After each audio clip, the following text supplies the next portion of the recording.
उद्देश्य। इस पाठ के अंत में आप निम्न करने में सक्षम हो जाएंगे: वर्गों और आयतों का परिमाप ज्ञात करना, वर्गों और आयतों का क्षेत्रफल ज्ञात करना, त्रिभुजों का क्षेत्रफल ज्ञात करना, समानांतर चतुर्भुजों का क्षेत्रफल ज्ञात करना, एक वृत्त की परिधि और क्षेत्रफल ज्ञात करना, इकाइयों का रूपांतरण करना, वर्गों और आयतों का परिमाप। बच्चों, क्या तुम पार्क में फूलों की सेज की सीमाओं को माप सकते हो? हाँ, सेज की भुजाओं को मापकर सेज की सीमाओं को मापा जा सकता है। तो एक आकृति का परिमाप आकृति के चारों ओर की बाहरी सीमा होता है। अतः वर्ग का परिमाप वर्ग की भुजाओं का योगफल होता है। शायद आप समझ गए हैं कि परिमाप क्या होता है। क्या तुम पार्क में आयताकार बेंच का परिमाप बता सकते हो? हाँ, हमारे पास आयत की लंबाई और चौड़ाई की मापें हैं और आयत का परिमाप उसकी लंबाई और चौड़ाई का योगफल होता है। अतः इनके योगफल द्वारा हम इसका परिमाप निकाल सकते हैं। वर्गों और आयतों का क्षेत्रफल। विद्यार्थियों, क्या तुम पार्क में सेज के आकार को पहचान सकते हो? वह वर्ग के आकार में है। एक वर्ग बराबर मापों वाली चार भुजाओं की एक बंद आकृति होती है। क्या हम सेज का अंदरूनी क्षेत्रफल ज्ञात कर सकते हैं? हाँ, यदि हमारे पास किसी एक भुजा की माप हो तो हम क्षेत्रफल ज्ञात कर सकते हैं। एक वर्ग का क्षेत्रफल उसकी एक भुजा का वर्ग होता है। आपने पार्क में बेंच का आकार अवश्य ही देखा होगा। वह बैठने वाले शीर्ष भाग पर आयत के आकार का होता है। क्या तुम बेंच के शीर्ष भाग का क्षेत्रफल ज्ञात कर सकते हो? जी हाँ, यदि आपको आयत की लंबाई और चौड़ाई पता है तो हम क्षेत्रफल निकाल सकते हैं। आयत का क्षेत्रफल उसकी लंबाई और चौड़ाई का गुणन होता है। आयतों के कुछ भागों के रूप में त्रिभुज। यदि हम आयत का विकर्ण खींचते हैं तो हमें दो समान आकार के त्रिभुज मिलते हैं। अतः इन त्रिभुजों का क्षेत्रफल आयत के क्षेत्रफल का आधा होगा। अर्थात प्रत्येक त्रिभुज का क्षेत्रफल बराबर 1/2 गुणा आयत का क्षेत्रफल। इसी तरह यदि हम वर्ग में दो विकर्ण खींचते हैं तो हमें चार समान आकार के त्रिभुज मिलते हैं। अतः प्रत्येक त्रिभुज का क्षेत्रफल वर्ग के क्षेत्रफल का 1/4 होगा। अर्थात प्रत्येक त्रिभुज का क्षेत्रफल बराबर 1/4 गुणा वर्ग का क्षेत्रफल। उदाहरण के लिए यदि हम 7 सेंटीमीटर भुजा वाले वर्ग पर दो विकर्ण खींचते हैं तो प्रत्येक त्रिभुज का क्षेत्रफल क्या होगा? हल।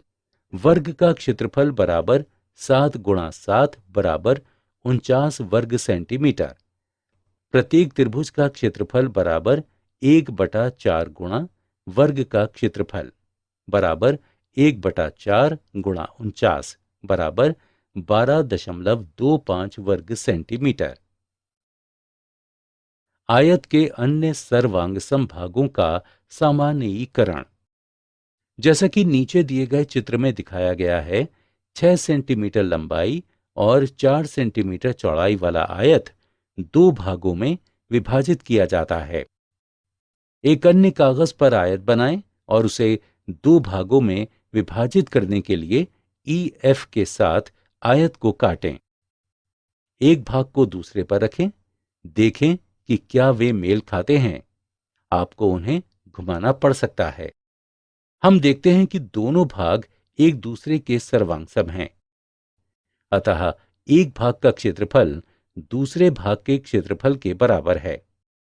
इसलिए प्रत्येक सर्वांग समभाग का क्षेत्रफल बराबर 1/2 गुणा आयत का क्षेत्रफल बराबर 1/2 गुणा 6x4 वर्ग सेंटीमीटर बराबर 1/2 गुणा 24 वर्ग सेंटीमीटर बराबर 12 वर्ग सेंटीमीटर। त्रिभुज। क्या आप जानते हैं कि त्रिभुज क्या है? जी हां, एक त्रिभुज 3 भुजाओं वाली बंद आकृति होती है। क्या आपने पार्क में फिसल पट्टी यानी स्लाइडर को देखा है? वह त्रिभुज के आकार में है। तो क्या हम त्रिभुज का क्षेत्रफल निकाल सकते हैं? हम त्रिभुज के क्षेत्रफल के सूत्र का उपयोग करके भी त्रिभुज का क्षेत्रफल निकाल सकते हैं।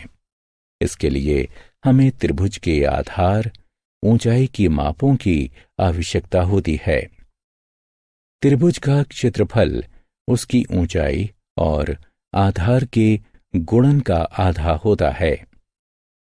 समानांतर चतुर्भुज। बच्चों, अब इस आकृति को देखो। क्या तुम इस आकृति का नाम बता सकते हो? जी हां, ये समानांतर चतुर्भुज है। एक समानांतर चतुर्भुज 4 भुजाओं वाली एक बंद आकृति होती है, जिसकी सम्मुख भुजाएं परस्पर समानांतर होती हैं। क्या हम इस आकृति का क्षेत्रफल निकाल सकते हैं? हां, समानांतर चतुर्भुज के सूत्र का उपयोग करके हम इस आकृति का क्षेत्रफल निकाल सकते हैं। इसके लिए आपको आधार तथा संगत समानांतर भुजाओं के बीच की दूरी की आवश्यकता होती है। एक समानांतर चतुर्भुज का क्षेत्रफल उसके आधार तथा समानांतर भुजाओं के बीच की दूरी का गुणन होता है, अर्थात समानांतर चतुर्भुज की ऊंचाई। वृत्त। बच्चों, क्या तुमने फव्वारे का आकार देखा है? फव्वारा वृत्त के आकार में है। क्या तुम वृत्त की परिधि माप सकते हो? हां, यदि आपको वृत्त की त्रिज्या ज्ञात है, तब वृत्त की परिधि के सूत्र का उपयोग करके वृत्त की परिधि ज्ञात की जा सकती है। वृत्त की परिधि एक वृत्तीय क्षेत्र के चारों ओर की दूरी होती है। दूसरे शब्दों में, यह वृत्त की सीमा रेखा होती है। वृत्त की परिधि एक अचर, जिसे पाई कहा जाता है, तथा उसके व्यास का गुणन होती है, या वृत्त की त्रिज्या तथा पाई के गुणन का दुगना होती है। बच्चों, तो क्या हम वृत्त का क्षेत्रफल भी निकाल सकते हैं? हां, यदि हमें वृत्त की त्रिज्या की माप ज्ञात हो, तो हम वृत्त का क्षेत्रफल ज्ञात कर सकते हैं। वृत्त का क्षेत्रफल वृत्त की त्रिज्या तथा पाई के गुणन के बराबर होता है, या हम वृत्त के क्षेत्रफल को व्यास के पदों में भी व्यक्त कर सकते हैं। हमें ज्ञात है कि वृत्त की त्रिज्या व्यास की आधी होती है, तो इस स्थिति में वृत्त का क्षेत्रफल व्यास के आधे के वर्ग तथा पाई के गुणन के बराबर होता है। इकाइयों का रूपांतरण।